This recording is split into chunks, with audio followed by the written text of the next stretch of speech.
Chapter 9, Living Through the Dreadful Decade F-ROM 1985 to 1998, my Army career took me from Lieutenant Colonel to Chief of the Army. There were several steps along the way and quite a few lessons in the high politics of Pakistan. The pattern in my country has been repetitive. Elected officials have been vulnerable to corruption and create conditions that lead to an army takeover, while those in opposition and many from other walks of life, particularly the intelligentsia, frequently appeal to the army to take power or change the government. In this period, which includes what I call the dreadful decade of democracy, beginning in 1988, I saw many changeovers in Islamabad and more tension with India, and I had yet one more brush with death. I was no longer on the front lines, but I still felt that way. In 1985, I was promoted to brigadier and sent back to the National Defense College as an instructor. There are three categories of appointment within which an officer of the Pakistan Army gets rotated: command, staff, and instructional. This is done in accordance with merit, depending on the officer's qualities. Officers having potential for all three are considered top of the line. I have been considered an all-rounder and therefore was regularly rotated among all three categories. Being an instructor at the NDC, the highest seat of learning of the armed forces, was a great experience. Not only does one have to do a lot of reading and research to remain up to date with the latest NOL 7172 in the line of fire edge regarding strategy, tactics, operations, and management, one also gets a chance to crystallize one's own ideas. After 2 years as an instructor at NDC 1985 and 1986, I became Commander Artillery of the Armored Division in Karian. It is odd, but in every rank I have been posted back to Karian. This was the first posting where I was authorized to fly a flag on my staff car or jeep, a source of great pride to me. During this command, more tension with India arose. It all started with the conduct of a major war game by India involving several corps, especially offensive corps close to Pakistan's border in the southern desert front. Pakistan took this seriously because Indian army formations were made to carry all their ammunition with them, which is not the normal practice in exercises. This exercise was code-named Brass Tacks and was the brainchild of the volatile and vitriolic Indian Army Chief General Sundarji. We decided to give a strong and strategically superior response. Our armored division, with other strike corps elements, was moved to the Sialkot sector in northern Punjab, posing a direct threat to India's line of communication to the part of Kashmir that is under its occupation and which we call Indian-occupied Kashmir. With that deployment, Pakistan enjoyed what is known as superiority of strategic orientation.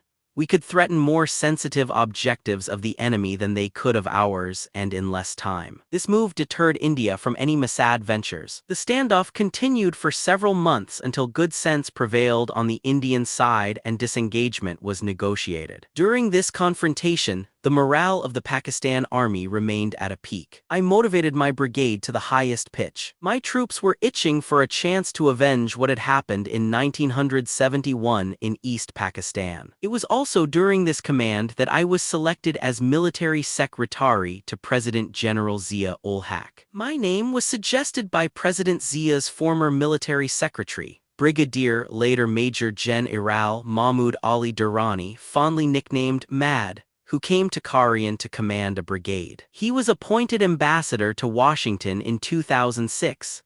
I was told to be prepared to move at short notice. I told my wife Saba that I would leave with a suitcase and she should close up the house and join me later. 5 days passed, but there was no living THROUGH the dreadful decade's 73 official word. Then news came that Brigadier Najib had been given the post. I was disappointed. My commanding officer, Major General Farrak, later told me that President Zia had phoned to say he had selected me.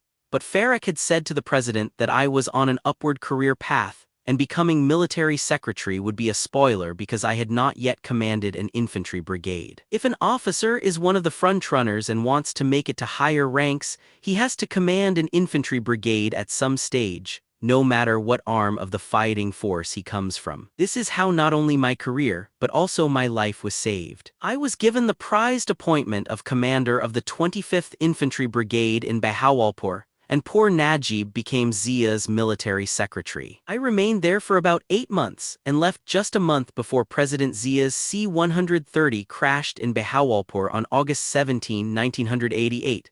With some of the top officers of the Pakistan Army, including the chairman of the Joint Chiefs of Staff Committee, General Akhtar Abdur Rahman. Also killed were an American brigadier general, the American ambassador Arnold Raphael, and Najib. I was saved by the grace of God and thanks to Major General Farrak's intervention. The cause of the accident still remains shrouded in mystery. The report did note that the investigators found traces of potassium, chlorine, antimony, phosphorus, and sodium at the crash site. Since these elements are generally not associated with the structure of an aircraft, the inquiry concluded that internal sabotage of the plane was the most likely cause of the accident. Mysteriously, the case was not pursued further. The black box was recovered, but gave no indication of a problem. It seems likely that the gases were used to disable the pilots. But who unleashed them, we don't know. I have my suspicions, though. My next assignment was back in Rawalpindi as Deputy Military Secretary to the GHQ, a staff appointment. My job here was to deal with the career management of all majors and lower ranks of the army. I became their godfather. The assignment put great demands on my sense of compassion and justice. One day, out of the blue, a friend of Benazir Bhutto's husband Asif Zardari came to call on me. Benazir was prime minister at the time. The friend's name was Javed Pasha. I had never seen him before. 74 in the line of fire Pasha suggested that I become Benazir's military secretary. I do not know whether this was Pasha's personal initiative, or if it had the backing of the Prime Minister. I asked for time to think about it. The next day I broached the subject with my boss, Major General Farrak. He rejected Pasha's suggestion outright, saying, "You are a professional soldier and should continue with your professional work." This was yet another time my career was saved. Had I become her military secretary, I would have gone down with her and her government. In 1990, I was selected for the prestigious one-year course at the Royal College of Defence Studies in London. It was another great experience, both for my family and myself. There were civilian and military officers from many countries at the college, and I made good friends with several of them. The course was a mini-UN, as the commandant remarked. Here, I learned how to be flexible and accommodating of differing views. Any issue has different perspectives when seen from different parts of the world. Competing views often sound equally logical. Also, I utilized my weekends and holidays to travel extensively in England, Wales, Scotland, Europe, and even the United States. On returning home, I was promoted to Major General and appointed General Officer, commanding GOC, of the 40th Division. This was a strike division within an offensive corps. It needed an aggressive spirit. I relished this part of it. A GOC does not directly command troops. His commanding officers do that for him. But I led from the front. I would go out to meet a platoon on exercise, even if it consisted of only 30 people. This made an impact and instilled confidence in the men. I would do physical training exercises or even the obstacle course with the troops in one battalion or the other. If someone did badly, I would give a demonstration of how to get over an obstacle. I walked on long marches with them. While crossing a canal during training exercises, I would frequently swim with the leading wave, even in the cold of winter or in the darkness of night. This gave me the moral authority to check and reprimand the men for any weakness. Living through the dreadful decade 75 in 1993, I was appointed Director General of Military Operations, DGMO, the most highly coveted post for a major general. This was the first time that I got involved in almost everything having to do with the nation in which the Army is involved. The Military Operations Directorate is the core think tank of the Army and is involved in whatever is on the Army chief's mind, be it military or political. My tenure as DGMO was quite eventful because this was also the time when Pakistan became the largest contributor to UN peacekeeping missions around the world. We already had a brigade in Somalia and were now requested to provide another brigade in Bosnia. Somalia and Bosnia were both tough and challenging assignments for the Pakistani troops. We had initially dispatched an infantry battalion to Somalia in mid-1992, and later built up its strength to a brigade group in early 1993. The warlord Farah Aidid then reigned supreme, and no other forces dared to go to Somalia. Pakistan, under a special request of the UN, decided to help the UN in its time of need. Our brigade moved in and deployed efficiently. Tragedy struck in June 1993 when one of our battalions, the 10th Balak Regiment, was ambushed while returning from a routine search operation in a built-up area. The hail of fire from surrounding buildings inflicted heavy casualties, 28 dead and several wounded. I went to Mogadishu after this incident to shore up the morale of our troops. Traveling around the countryside by chopper, I saw how Somalis had completely destroyed their own country. Hardly any houses were in a livable state. It was distressing, especially because I knew that Somalia had once been an attractive posting for members of Pakistan's military advisory mission. However, I was glad to be briefed and to see firsthand that the Pakistani troops were in high spirits and were very highly regarded by the United Nations operation in Somalia commanders. Our force acquitted itself admirably. In fact, when the UN decided to pull out its force from Somalia, the rearguard action was given to U.S. and Pakistani troops to execute. It was a Pakistani battalion that threw a security cordon around Mogadishu, under cover of which all UN contingents withdrew into waiting ships at the port. It was this battalion, along with a U.S. contingent, that executed a tactical withdrawal under fire. 76 in the line of fire. The outstanding performance of the Pakistani troops under adverse conditions is very well known at the UN. Regrettably, the film Black Hawk Down ignores the role of Pakistan in Somalia. When U.S. troops were trapped in the thickly populated Madina Bazar area of Mogadishu, it was the 7th Frontier Force Regiment of the Pakistan Army that reached out and extricated them. The bravery of the U.S. troops notwithstanding, we deserved equal, if not more, credit, but the filmmakers depicted the incident as involving only Americans. The mission in Bosnia was even more serious than the one in Somalia. I was detailed to go to Bosnia to decide on the commitment and deployment of the Pakistani brigade. I flew in with a small team of 4 officers. We reached Sarajevo in a UN helicopter. From Sarajevo, we were driven in an armored fighting vehicle, winding up and down hilly terrain for about 40 miles, 64 kilometers to Kisiljak. The Winter Olympics had been held there a few years earlier, but now the area was desolate. We were put up at a hotel that had been built for the Olympic Games and was now occupied by UN officers. I was given a briefing on the prevailing conditions in Bosnia and the likely deployment areas of the Pakbats, as the Pakistani battalions were to be called. I was conscious of the fact that many Europeans were not eager to have a Pakistani force intruding in their domain of influence. This was manifest in the briefing I was given. The brigadier briefing me tried to change my mind about our involvement by overemphasizing the difficult conditions in the zones of operation. Living conditions are very tough, he said. You have to operate at heights exceeding 8,000 feet, about 400 meters, and in sub-zero temperatures. He must not have relished my reply.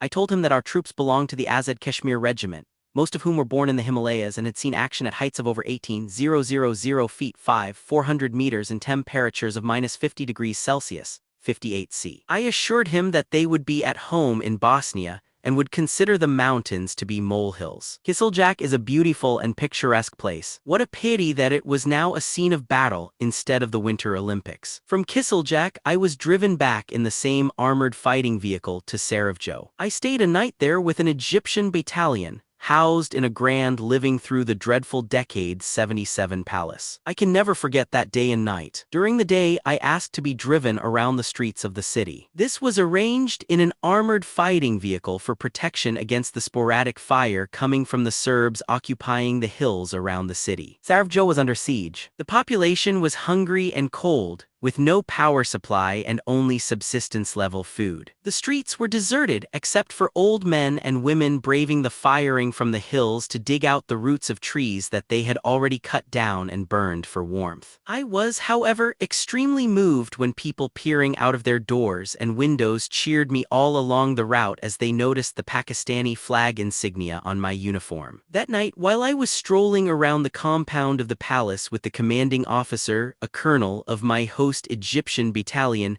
I heard a distinct sound of whining from outside. I asked what it could be. The colonel knew what it was and said it was quite a regular feature every night. He took me to the main entrance gate. There were some dozen or 2 dozen children, begging and crying for food. My eyes swelled with tears, both at their misery and at my helplessness to assist them. I gave them all the dollars I was carrying and turned back, full of pain and sorrow. When the Pakistani brigade group of 3 battalions finally came, all its personnel fasted 1 day of every week and distributed the food they had saved among the more needy Bosnians. It was taken as a noble gesture by the populace. At this point in my career, I began to observe and sometimes get indirectly involved in affairs of state, over and above purely military commitments. In 1995, I was promoted to Lieutenant General and posted to Mangla to command the elite strike corps of the Pakistan Army. As a corps commander, I was automatically part of the Army's highest decision-making body,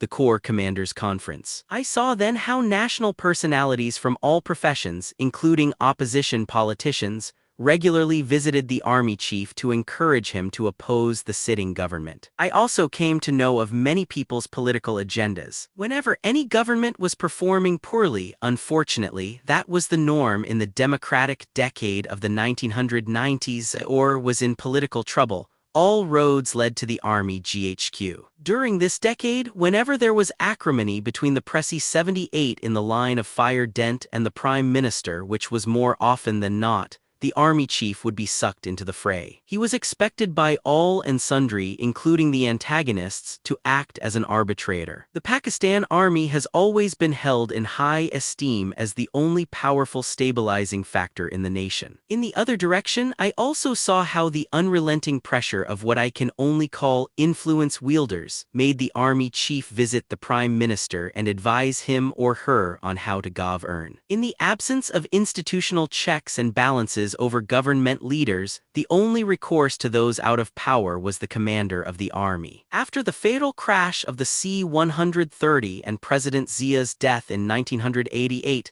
Benazir Bhutto formed a coalition government and became prime minister in November 1988. During the period from November 1988 to October 1999, a span of nearly 11 years, no national or provincial assembly completed its term. The office of prime minister changed 4 times. We had 3 different presidents. We even saw political workers, parliamentarians, and office holders of one prime minister physically assault the Supreme Court of Pakistan. Presidents and prime ministers began each regime harmoniously, but ended at each other's throats. The presidents used their discretionary constitutional authority to dissolve the assemblies and order fresh elections. There were 4 national elections in 9 years. The 4 changes of prime minister involved 2 cycles of alteration between Benazir Bhutto and Pervez Musharraf. Never in the history of Pakistan had we seen such a combination of the worst kind of governance, or rather, a nearly total lack of governance, along with corruption and the plunder of national wealth. During these 11 years, every army chief, there were 4 of them, eventually clashed with the prime minister. The head of the government invariably got on the wrong side of the president and the army chief. Advice to Pervez Musharraf or Benazir Bhutto fell on deaf ears, leading every time to a confrontation. The army always tried to play a reconciliatory role, avoiding a military takeover. It is our misfortune that the nation plummeted to the depths of economic bankruptcy. Because this was coupled with an absence of governance, we came near to being declared a failed or living through the dreadful decade 79 defaulted state. This was the period that I have always called sham democracy.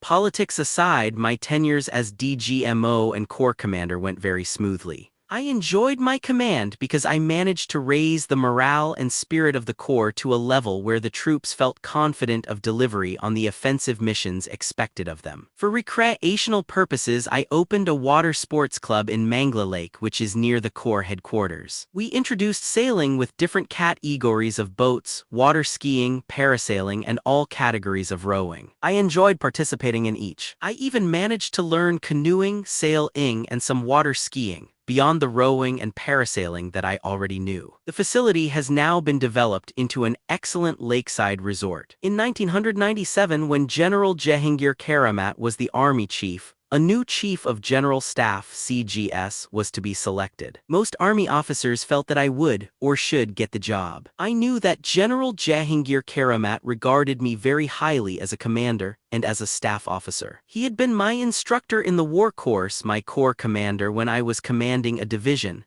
and my boss as the Chief of General Staff. He had always given me high grades. Vet instead of me, he selected Lieutenant General Ali Quli Khan Kodak, who I felt was a mediocre officer. I must confess I was quite surprised and disappointed. I reconciled myself to retiring from the army as a lieutenant general, and told Seba that we should be grateful to God that we had come so far. I was third in seniority of lieutenant generals, though this happened because of some manipulation by the former Army Chief General Wahid Kakar to give the advantage of first position to Ali Quli, whom he wanted to promote. If not for this unfair manipulation, I would have been first in line and Ali Quli would have retired before the promotion of the next chief was considered. The appointment of Ali Quli to the prized position of CGS indicated that General Jahangir Karamat preferred him as the next chief after Karamat retired. It was also well known that the President of Pakistan, Farooq Leghari, who had the authority to appoint the chief, was a college classmate of Ali Quli. I was 80 in the line of fire, more of a commoner, a soldier's man at that, who was not at all into such social links and maneuvering. One night when I was corps commander, I was sitting in my house in Mangla, past midnight, in a very pensive mood. Suddenly a thought came to my mind in the form of a prayer. I jotted it down on my official letterhead. I still keep it in my personal file. O Allah, the only thing I can promise my army and my nation is sincerity, honesty, integrity, and unflinching loyalty. You give me the vision to see and perceive the truth from the false, the wisdom to comprehend the problem and find a solution, the courage to speak and project, and the clarity to express the right, the chance to serve the nation as I deserve. It was August 11, 1998, my 55th birthday. I did not know at that time that my prayer to serve my country was soon to be answered. The little boy who journeyed on that fateful train to Pakistan had come a long way. Little did he know that the most difficult stage of his life was about to begin.